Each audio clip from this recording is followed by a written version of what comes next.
From time immemorial, transportation services have been an absolute necessity for businesses and government to operate successfully. Businesses rely on transport systems to fulfill purchase orders. Likewise, people who need to move from one place to another in a timely fashion. Consisting of several sectors, from airline to marine and logistics, the industry is ultimately the backbone of any economy. The unprecedented impact and disruption as a result of COVID-19, known popularly as coronavirus, is affecting all economies and markets globally. Many thanks for joining us today on TVN Business Daily. I am Chiwendi Osisiago, and today we shall be discussing on the impact of COVID-19 on the transportation sector. But before we proceed with that discussion, let's look at what is happening in the business world.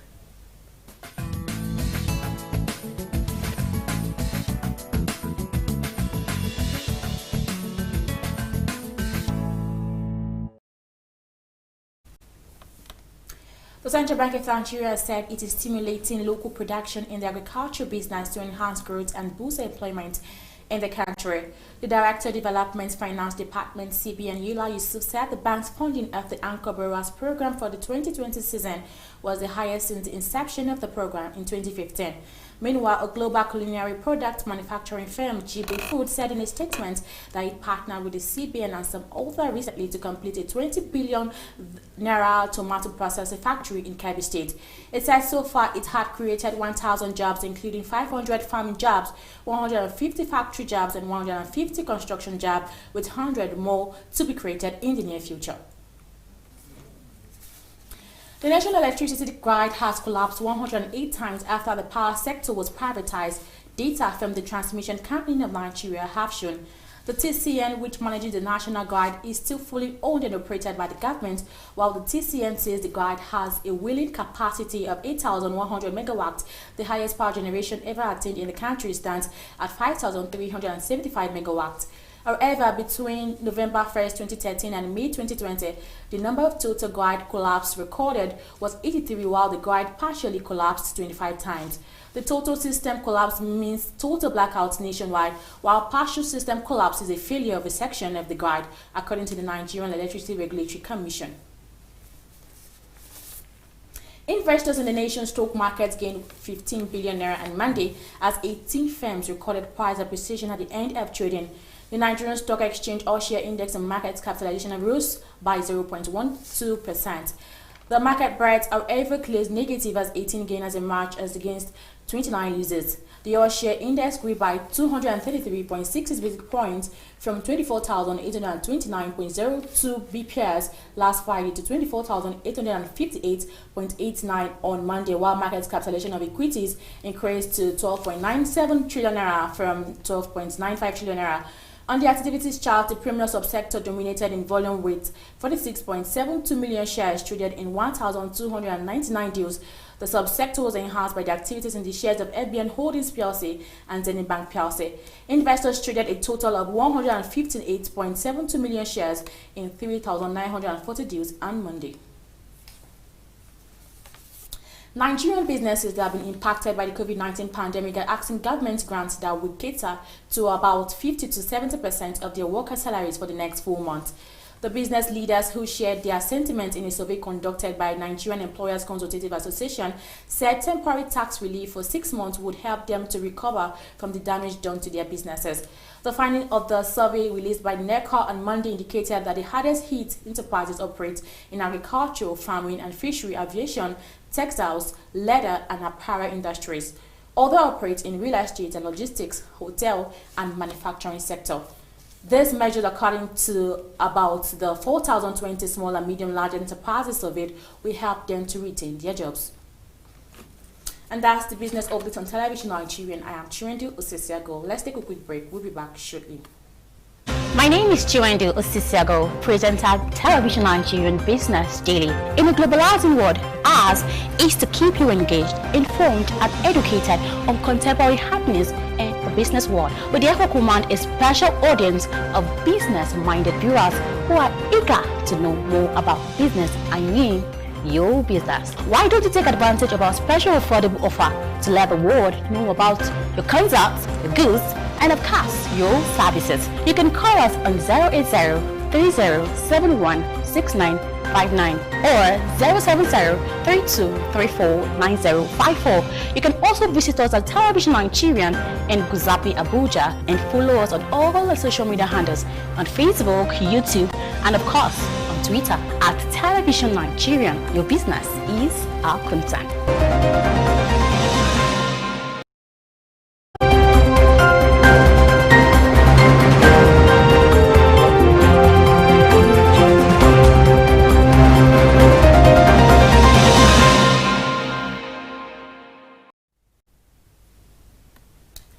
Thanks for joining us again, and if you're just joining us, it's still TV and Business Daily. Like I said earlier, we shall be discussing on the impact of COVID-19 on the transportation sector. My guest is here in the studio. He is a travel advisor, a businessman, and of course a social commentator, Mr. Richard Balogun. You're welcome to TV and Business. Thank you very much. Nice to be here. Yeah. So far so good. How has been the transportation system ever since the COVID-19 started? Well, like most other sectors of the economy, it has been very badly hit. From airlines to freight to land travel, there's been a complete shutdown. So, in all honesty, I was just listening to the news earlier, and it's been a full-time lockdown. So it's terrible, it's unprecedented. Well, not exactly unprecedented, but at least we've not had any such situation in like the last 100 years. So really, really, really, the transportation business is in shambles. What about the transport, like the buses, cars? How have they been coping? Well, just take Nigeria, for example. One of the rules that we're given is that no interstate movement. So even those that, normally if you go to a place like, say, the Jabi Park or the Utako Motor Park, every single day you have hundreds of buses plying the routes from one state to the other, carrying goods, carrying people. But all of that has gone to an end. Even though, we still have some people that try to sneak their way around. But generally, it's been down. It's been very down. Okay, let's talk about the expenses now in transportation. A lot of people spend a lot of money to go from one place to another at the moment because to maintain social distancing. Yeah. So how has this been in the transportation sector? Well, let me use a very funny example. One of the instructions that were given, especially to the the tricycle dealers, that is the regular keke napep, was I think that they had to carry just 2 people at the back. This is as opposed to people that used to carry up to 4, 5 people, and then imagine having to drop down all of those just to 2, and they must still, make a break even at the end of the day. So one of the first things that they did was to increase the cost of the transportation. So rather than 4 people paying, let's say 50 naira, for instance, to make 200 naira, if they're carrying 2 people, so each of those people have to pay 100 naira each to make the 4. So all in all, I think everybody has been affected. Yeah. Especially with the prices. And paying more, things are very difficult for Nigerians, and everybody's complaining about the expenses. There's nothing that can be done. Well, I don't see how anything can be done really, because you have to take into consideration the fact that you're carrying less people does not mean that you are going to use less fuel. Okay. So even though you're carrying less people, the fuel remains the same, and you must break even. You're in business to make profits. So somehow we all just have to stretch one way or the other to ensure that we stay afloat. Okay, thank you so much. Talking about the transportation sector, can you highlight some of the challenges this sector is actually passing through at the moment? Well, as I said earlier on, it's quite sad really, because you can't fault it on anybody. There are some people that like to blame everything on the government. It's not the government's fault. Now, even though the government gave an instruction that there should be no flights, there should be no interstate movement, these are things that we all know that are necessary. So there are challenges really, because you can't fly. That's a major thing. You can't fly. Even road transport, if you are caught, you're in soup, especially in some states where it's really being implemented. It's like somewhere like River State, for instance. So really, really, really, there's no good news from the transportation sector this season. No good news at all. Okay, I don't know how true is this, but I heard someone was saying that the interstate travel has been eased now for transporters. Sorry, is that true? That interstate travel now has been eased by the president? Oh, yes. I don't know how true is that. Yes, as at yesterday, the publication by Boss Mustafa, the head of the PTF, he made it apparent that we can start doing interstate movement. However, only during non-lockdown hours. So for those that travel in the morning and are getting to Lagos, let's say from Abuja to Lagos, for instance, you are leaving in the morning, you are getting there 11 o'clock. Just know that you are going to be in soup because you must get to your destination before the lockdown hour starts. Okay, well, those that are coming from Nasarawa to Abuja, the lockdown was still, they were still on. Yes, I think there's a kind of agreement between some neighboring states that allow, for instance, from Suleja, which is Niger State, to Abuja. So, of course, you know that we have a lot of staff that people are working in Abuja, but they live in Suleja. You can't say because they live in Suleja they shouldn't go to work, especially those on essential duties. So people like that were given, a opportunity to actually move across. So as a travel advisor that you are, do you think there's any other alternative ways for these transporters? I really don't see the alternative for now, really. We all have to suck it up, really. It's a pandemic. It's worldwide. There's nothing to do.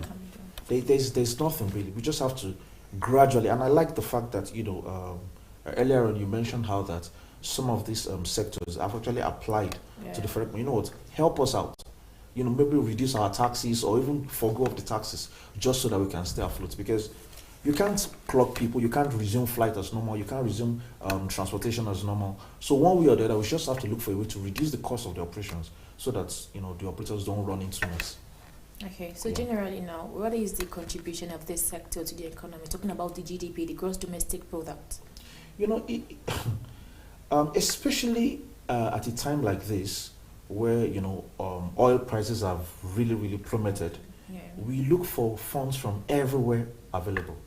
As at Q1 in 2018, the contribution of transportation alone was about 2.5% to the GDP. That's huge. And transportation is not just on its own. Now you have transportation, you have tourism, you have the food and beverage, all in one.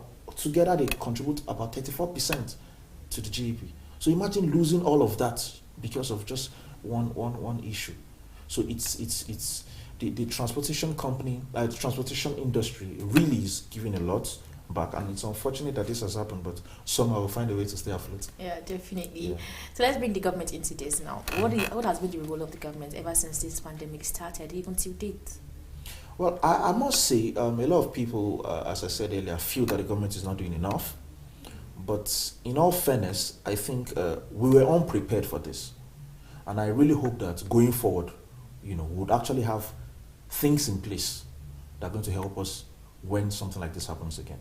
Because everybody was confused, really. Even the biggest nations, the US, the Russia, Europe, it's not like anybody had a 2 + 2 = 4 kind of solution to it. So we're kind of working at it, like a work in progress sort of thing. So, however, what I think the government can do, just as we were talking about earlier, is to create ways. I know that the government still needs to get revenue. We still have, funds still have to be disbursed. We have outstanding payments to make and all of that. But in the middle of all this, we all have to realize that we are all hit. So even the government will have to take, a part of that hit by reducing taxes, by giving loans, by just generally trying to make things easier for the operators in the sector. Well, if you want to recommend the government or commend them and say, how many percent are you going to commend? Well, is it in terms of transportation now or in terms of transportation? Well, the requests were just made, so let's see how they respond to it. So depending on how they respond to it, then we will know how to rate them. But I think already, at least in terms of in other sectors like in agriculture, we are already seeing the things that they are doing, to make things easier for the farmers and to make it easier for those that are operating. So let's see what happens in the transportation sector. Okay, before we take a quick break, you can explain to us how the transportation sector has been even before the COVID-19 and afterwards. Is there any difference? Of course, in fact, the difference is as bright as day and night. Prior to this time, you go to the airport, you see queues, and not just airport. I keep making emphasis on airport, so not just airport. Go to the bus parks, hundreds of buses taking off. This one is shouting on each other, this one is shouting, and all of that. Everybody, there's so much movement, but all of a sudden, boom, everybody's grounded. So it's really like it's a shock, really. And I hope that we'll recover in due time. As soon as possible. Yes. All right, let's take a quick break, and after the break, we'll continue. So stay tuned.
joining us again. And if you're just joining us, it's to TVN Business. And we've been discussing on the impact of COVID-19 on transportation sector. My guest is here in the studio.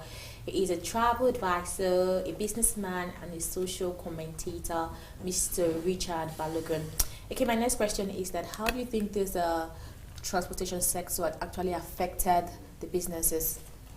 Because a lot of people, do businesses across the country, and definitely they'll use transport. So how do you think this affected business? So it's really sad, really, because there are a lot of, just as rightly said, there are a lot of businesses that are dependent heavily on transportation, not just slightly, heavily dependent on transportation.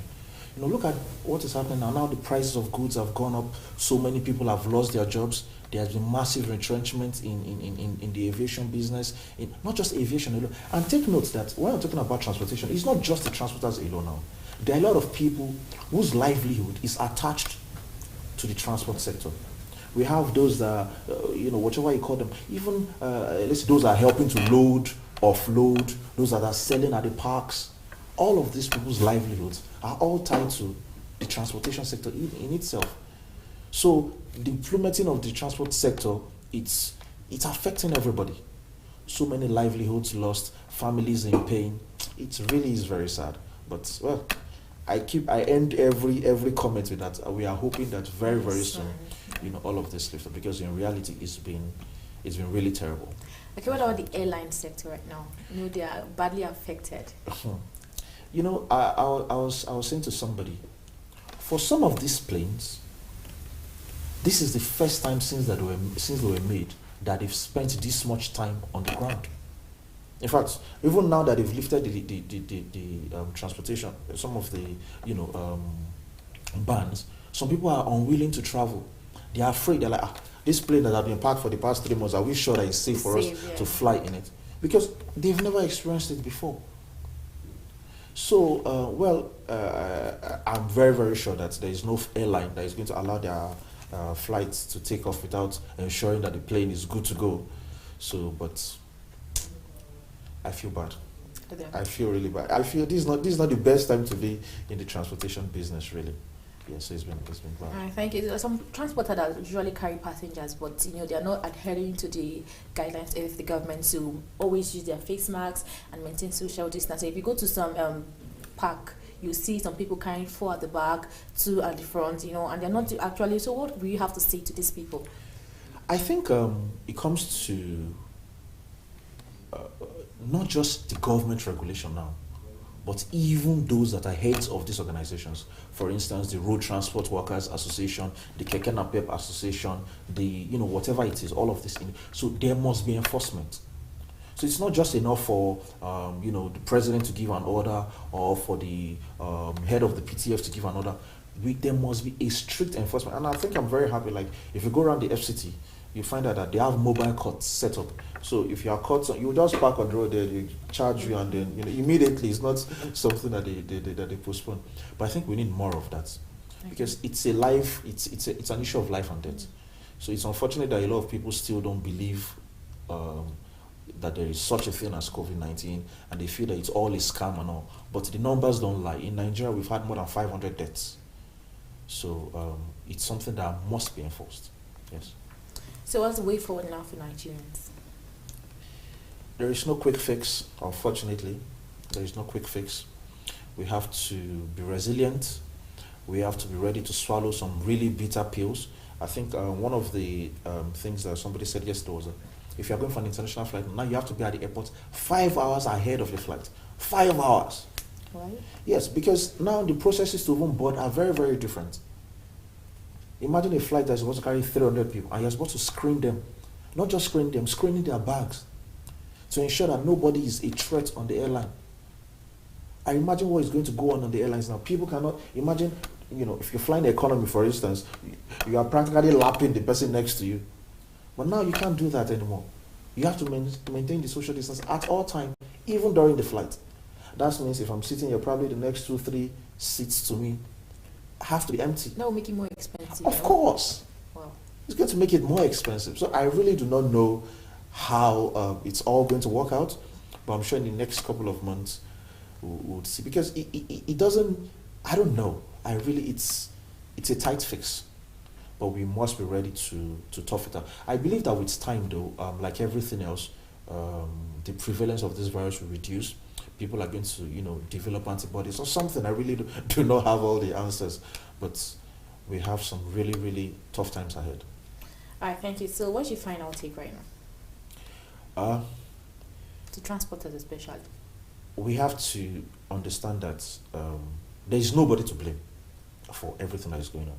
So as a transporter, in as much as you want to make profit, you can't take it out on the passengers. And as the passengers, in as much as you want to save money, you can't take it out on the transporters. So we all have a role to play. We all have, we all have to take pay cuts, so to say. So if on a normal trip you are making 10,000 naira, just be ready to slash it to maybe 6,000, at least for the time being. I mean, is it not better to make 6,000 and be alive than to make 10,000 and then you're not alive to spend it? But most of them are not understanding, because yesterday when I wanted to go to, Maraba, I wanted to enter, one was telling me that I should pay 200 naira, which I used to pay 100 naira. And I was like, with this old COVID-19, you should understand. Most of them are not understanding. That's why I said, especially transporters. Well, as I said, it still goes down to those at the ground level, not just from up. There needs to be serious sensitization. And now this is away from transportation, but let me just chip this in, that this is the time for everybody to know that they must diversify. If all your livelihood is in transportation, which is not a bad thing, but you have to begin to think now that there is a need for you to also have something else, because you can't continue to rely solely on that. There are some people that this season has been the best season of their lives. Yeah. Because their business is booming like never before. Also, and for some people died. Just before this COVID, or was it even during the COVID, there was this issue with there was an outbreak of swine flu. Oh yeah. Yeah, and some farmers died because they lost their pigs in numbers. Some people have invested hundreds of millions, and once they hear that, you just lost like 90% of all your investment, they just slump and die. But if you have other investments somewhere else, then it's not something to die about. Okay, fine, if I lose it here, I'll make it here. So I think we all as human beings, not just Nigerians, need to also begin to consider that. Instead of putting one head in one basket, you need to know diversify. Yes. It's very important. Very, very important. Very important. All right, do you have anything for your viewers? Well, Nigerians, people all over the world, these are trying times. There's no nice way to say it, but we must all, let me repeat what I said earlier. We must all take pay cuts, in everything that we do. We must be ready to get uncomfortable. Some people complain that the nose mask is not trendy. It's not supposed to be trendy. Some say it's not fashionable. I can't breathe properly. It's better for you to at least have that discomfort than end up, dead. So stay safe, take the necessary pay cuts, and see you all on the other side. Yeah, it's very important for you Nigerians to stay safe, because COVID-19 is real. Yeah. Thank you so much, Mr. Richard Balogun, for coming on TV and Business. It's good to have you today. Good to be here. And that's what we have for you today on TV and Business. I am Chiwendu Ostisiago, and don't forget that you can follow us on all our social media platforms, and Facebook and YouTube, and of course on Twitter at Television Nigerian.